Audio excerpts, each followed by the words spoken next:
All right, on today's episode of Python Papi, we're back inside our smart contract project. Let's have a look at what we're going to be going over today.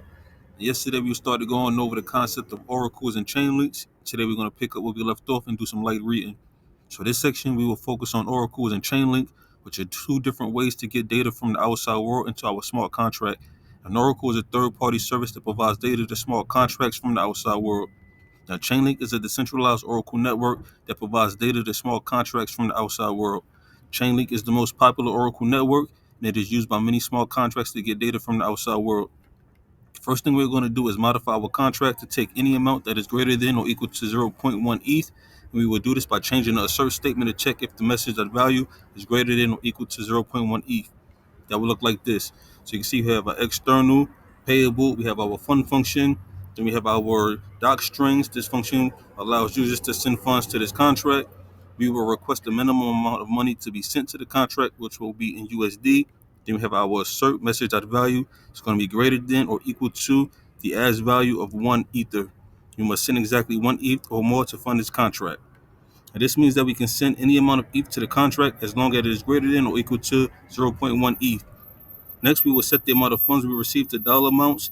We can do this by adding a state variable to our contract that will hold the amount of funds we will receive in dollars. That will look like this. So you can see here we have added our state variable here, minimum USD. That's going to be a public unsigned integer. This will go above our fund function.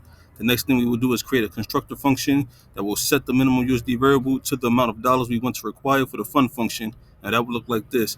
You can see we have our deploy letting us know this is going to be our constructor. We have our constructor here, and then we set minimum USD equals 5. So you remember, anytime the constructor is inside our contract, as soon as the contract gets deployed, the constructor is set, and that's the first thing that gets ran, or it's not the first thing that gets ran, but it's going to be automatically deployed as soon as the contract is deployed. So as soon as we deploy our contract, our minimum USD is going to be set to 5.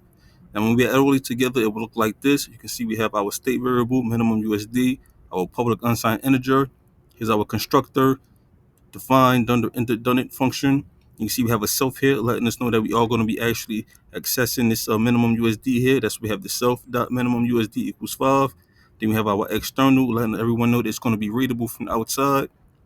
Then we have payable, letting them know that this function is going to be able to make funds, be able to pay funds or receive funds inside of the contract.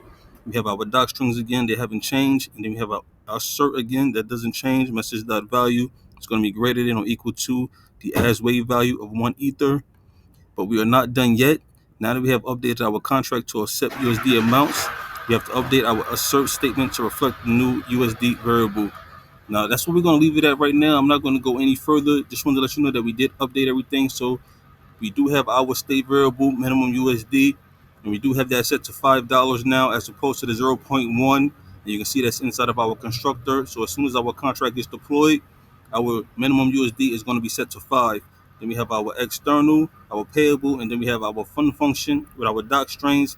And then we have our assert message.value, letting us know that we want something that's greater than or equal to the as value of 1 Ether. So that's where we're at with that. We are going to move forward tomorrow. Of course, I will keep you posted every step of the way as we do. But for now, this is the Python Papi. You guys stay Gucci.